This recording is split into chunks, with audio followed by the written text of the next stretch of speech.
Hello my dear student, एक बार फिर से आपके अपने चैनल इंग्लिश वाला 365 डीपी में आपका हार्दिक अभिनंदन करता हूं। आई होप कि आप लोग सभी लोग अच्छे होंगे और इसी के साथ हम क्या करते हैं, आज के टॉपिक की शुरुआत करते हैं। जैसा कि आप जान रहे हैं कि नरेशन का कॉन्सेप्ट चल रहा है और हम लोग नरेशन कॉन्सेप्ट में क्या कर रहे हैं कि कॉन्सेप्ट ऑफ टेंस यानी कि चेंज ऑफ टेंस के कॉन्सेप्ट को पढ़ रहे हैं, जिसमें हमने लास्ट क्लास में क्या किया था कि हमने देखा था कि यदि हमारे दोनों टेंस क्या होंगे, पास्ट टेंस में होंगे, तो इट मीन्स जो पहला टेंस हमारा रिपोर्टेड वर्ब में गिवन रहेगा वो पास्ट इंडेफिनिट में दिया रहेगा। तो जब जाएंगे इनडायरेक्ट में चेंज करने के लिए तो पास्ट इंडेफिनिट को हम लोग चेंज करेंगे पास्ट परफेक्ट में, जिसके कॉन्सेप्ट में हमने देखा था कि इंट्रोगेटिव सेंटेंस के yes no type and W S type का रूल्स क्या होगा, इसके कॉन्सेप्ट को पढ़ लिया है और एग्जाम्पल को भी हमने क्या किया है, देख लिया है कि कैसे चेंज करेंगे डायरेक्ट से इनडायरेक्ट में। अभी तक आपने लास्ट क्लास वॉच नहीं किया है तो उसका लिंक डिस्क्रिप्शन बॉक्स में पड़ा हुआ है, आप वहां से चेकआउट करके सबसे पहले क्या करें, क्लास को वॉच कर लें ताकि आपको आज का कॉन्सेप्ट और भी अच्छे तरीके से समझ में आए। माय डियर स्टूडेंट, समय काफी नजदीक आ गई है आपकी एग्जाम की, यानी कि आप लोग को पास पता है कि आप लोग के पास कितना टाइम है,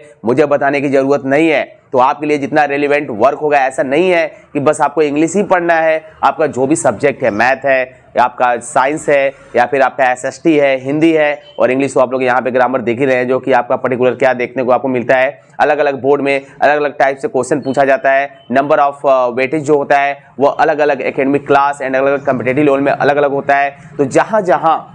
आपको लगता है कि ग्रामर हमारे जीवन में, हमारे किसी एग्जाम में यूजफुल है, आप उस दृष्टि से क्या करिए, दिल लगा के पढ़िए। एंड माय स्टूडेंट, मैं यहाँ पे आपको एक चीज बताना चाहता हूँ, लाइफ में कुछ भी करिए, लाइफ में आप कुछ भी करने जा रहे हैं उसको मजे के साथ करिए, इंटरेस्ट लेके करिए, तब तो वो मजा आएगा। ऐसा नहीं है कि ऐसा कभी कभी दिल में होता है कि हम करना कुछ और चाहते हैं, होता जाता कुछ और है, तो ऐसा नहीं है। जो आपके साथ हो रहा है आप उस काम को क्या करिए, इंटरेस्ट के साथ करिए, कहीं ना कहीं वो फ्यूचर में आपको क्या करेगा, हेल्पफुल करेगा और आपके लिए बहुत ही अच्छा रहेगा। एंड माय फ्रेंड, सबसे बड़ी चीज ये है कि जिन भी बच्चों का, सबसे बड़ी बात, जो बोर्ड का एग्जामिनेशन आ रहा है, क्लास 10th का, 12th का, एंड जो भी बच्चे क्या कर रहे हैं, एकेडमी लेवल के लिए, एकेडमी लेवल पे प्रिपरेशन कर रहे हैं अपने कॉम्पिटिटिव लेवल की, उनके लिए सुनहरा मौका है कि वो अपने पेरेंट्स के लिए कुछ दिखाए करके। ऐसा नहीं है कि जो बच्चा क्या करे वो बढ़िया एकदम फर्स्ट क्लास पढ़ाई करके लाइफ में आगे बढ़े, सिर्फ वही अपने पिता का नाम रोशन कर सकता है। आप छोटे लिमिट में रहकर भी क्या कर सकते हैं, एक अच्छा सर्व कर सकते हैं अपने फैमिली के लिए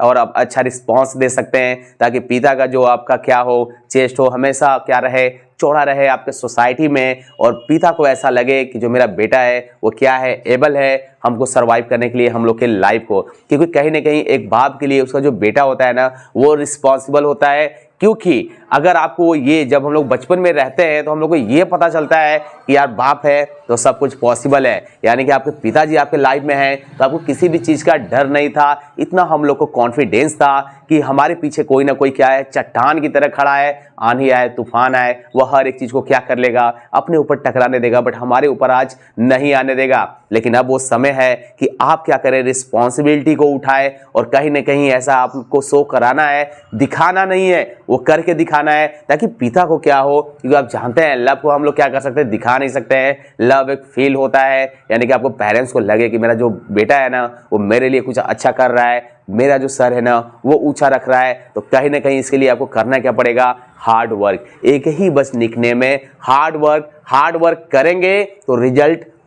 मिलेगा, वो चाहे लेट मिलेगा चाहे पहले ही मिल जाएगा, लेकिन हार्ड वर्क की जो आपकी जो यहाँ पे एक्टिविटी है इसको आपको करना पड़ेगा। क्योंकि किसको लगता है साहब यहाँ पे कि अगर अभी इस समय ठंडी का मौसम चल रहा है और जिस बच्चे को लग रहा है कि मैं क्या करूँगा, इस बार मुझे अपना कुछ प्लेस रखना है अपने डिस्ट्रिक्ट में, अपने स्टेट में, अपने बोर्ड के एग्जामिनेशन में, रात को क्या करे, वो 2 बजे क्या करे उठकर, या रात में 3 बजे उठकर क्या करे, इतने ज़्यादा ठंड में अपने मुंह पे पानी मार के पढ़े, किसको पड़ी हुई है, वो वही करेगा जिसको लग रहा है कि वास्तव में मुझे कुछ लाइफ में करना है और स्टूडेंट से। क्योंकि आपको पता है कि जब दूसरे क्या कर रहे होते हैं, सो रहे होते हैं, तो जो उस समय जाकर पढ़ाई करेगा वही क्या करेगा, रिजल्ट को लेगा और वही लाइफ में आगे बढ़ेगा। सो माय स्टूडेंट, आइए, ये सब तो आपके लिए थोड़ी सी मोटिवेट हो गई। जब तक आप मेरे को सुन रहे होंगे तब तक आपके अंदर से कहीं ना कहीं उबाल आ रहा होगा, लेकिन ये उबाल कुछ लंबे समय तक रहने की जरूरत है, यानी कि आपके अपने एग्जाम, यानी कि 2 से 3 महीने तक अपने अंदर ये जुनून को, जोश को लाते रहिए, पढ़ते रहिए, इसका रिजल्ट अपने आप आपको देखने को मिल जाएगा। सो माय स्टूडेंट, आइए, टाइम लॉस नहीं करते हैं, आइए चलते हैं अपने कॉन्सेप्ट की तरफ। और यहाँ पे आप देख रहे हैं कि मैंने लिखा हुआ है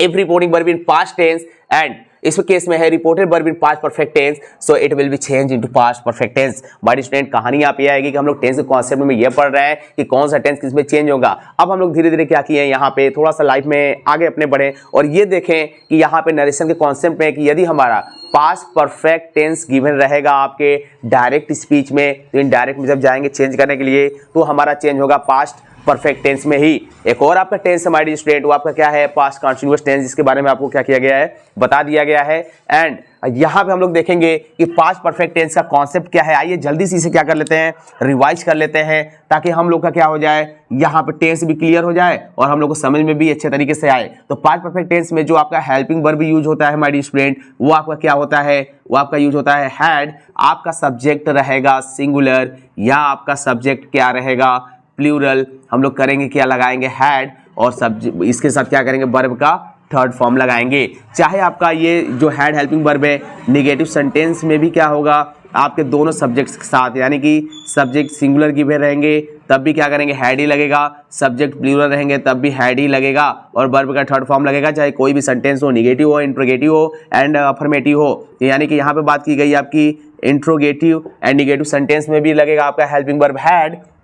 और वर्ब का थर्ड फॉर्म लगेगा। एंड माय स्टूडेंट, नरेशन के कॉन्सेप्ट में चलते हैं कि जब भी बात की जाती है सिंपल सेंटेंस की, जब भी बात की जाएगी सिंपल सेंटेंस की एंड नेगेटिव सेंटेंस की, तो आप जानते हैं कि रिपोर्टिंग वर्ब में आपका जो गिवन वर्ड है वो आपका क्या रहता है माय स्टूडेंट, आपके 3 ही वर्ड दिए रहते हैं, उससे ज़्यादा दिया नहीं रहता है, say to and says to and sad